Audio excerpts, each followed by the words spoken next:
گردد به چشم اهل عالم خار گردد. رحم اول گفته که بیایید ای رفیقان درس خوانیم به بیکاری و نادانی نمانیم، به عالم هر کسی بیکار گردد به چشم اهل عالم خار گردد. رحم چی میگی؟ با چه وقت شده نخوندی؟ نخوانده باشم ذاتا بیکار نگشتم. اگر سواد داشته باشی من مدنیتت بلند میشه. طرزی در قد کوچه گشتن دای دیگه رو فرق میکنه، لباس پوشید ای دیگه رو فرق میکنه اگر داشته باشی. وو روی لمای وای دختر بی سرش لچای لباسوش خب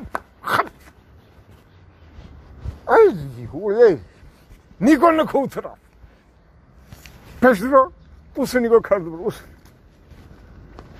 اوسه نگاه نکنم ممکن نیست ای ممکن نیست هشت طرف خودش میکشه، هشت طرف خودش که کشید شو در خواب میدره، عقل بیجا میشه، غیر همون دیگه یگون کاربری دنیا رو فکر کردن نمیتونی.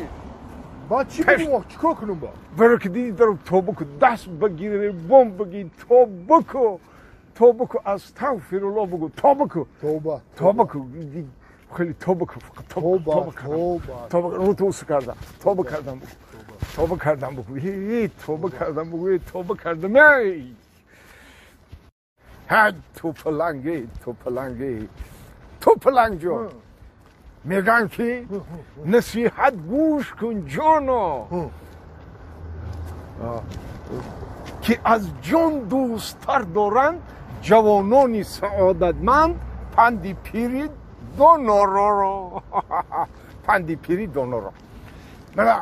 من اگرچه یگان مکتبی عالی نخوندم بچم، یگان مکتبی مخصوصی کسبی هم نخوندم، خیلی شرایط بود نبود شرایط نه که من هر کتابی که در دستم غلطیده، خواه کتابی بدهی خواه کتابی علمی ما خونده ای خود کردم. چه فهمیشم البته چه نفهمیشم. آخه اینو من میگم بخونم، اینو میخونم که اون مکتب عالی برام بخونم. نه که مخ عقل ندارم سواد ندارم چی بخونم.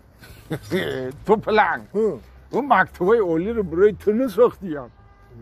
با من چیکار کنم اگه رنگی ما هر چی کتابی که در دستت میغلطه خدا را شکر در جمهوری ما در کتاب خونک شدگیم اعضاشو بگی بخون برای خودت برای آینده خودت فایده داره بچم، نه که در رو چشته ای هر نامحرم دور بگی. توبه چه؟ توبه چی؟ توبه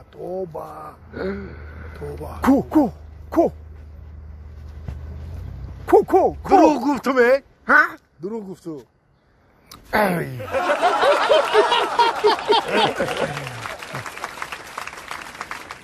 هرچه من خودم نگاه نکردم